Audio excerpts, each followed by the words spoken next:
लागले आहे का नाही? बरोबर. म्हणून मला एक शेर आठवला. प्रेम करावंसं वाटतं पण आपलं कोणीच नसतं. बरोबर. प्रेम करावंसं वाटतं पण आपलं कोणीच नसतं. सुदैवाने एखादा लाखचा पाखरू चालून आलेला असतं, पहिलंच एंगेज झालेलं असतं. बरोबर मित्र. आहे का नाही? इथं सगळे एंगेज आहेत. एंगेज आहेत. तुमचा काहीच उपयोग नाही. दुसरा शेर माझी या तरुण मित्रांसाठी, नका लागो फालतू बायांच्या पाठी. दुसरा शेर माझी या तरुण मित्रांसाठी, नका लागो फालतू बायांच्या पाठी. त्यांच्या जवळ आहे येण्याची जडीबुटी. म्हणजे तरुण मित्र काय करतात?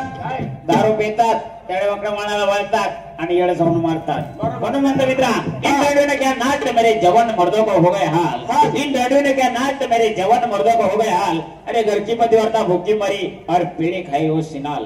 अरे मित्रा, पहिले लोक कसे होते? रोज सकाळी उठे, तलवार घेऊन शत्रूच्या मागे सुटे. बरोबर. लाडता लाडता मान कडे पण कमी पिछे ना. बरोबर. आता आमचा कलियुग कसा आहे? कसा? रोज सकाळी उठे, बिगर तोंड धुता दिवशी दारूच्या अड्डीवर सुटे. उधार पेता पेता सारे चड्डे फिटे पण कमी पिछे ना हटे. बरं, कार्यक्रम आणायला जायचं, रत्नेवस्ती जायचं. आईला आई, बाईला बाई आली तर सोडायची नाही. विचारपूस केल्याशिवाय याची म्हणे. बरं, त्यांना मानावे जैसे हो म्हणा. मानावे जैसे हो म्हणा. परस्त्री माते समान श्री माते समान. जर का ती आली चालून, चालव तिचे दोन्ही चरण म्हणे बाबा. चरणच म्हणलं. चला कार्यक्रमाला जायचं. चला.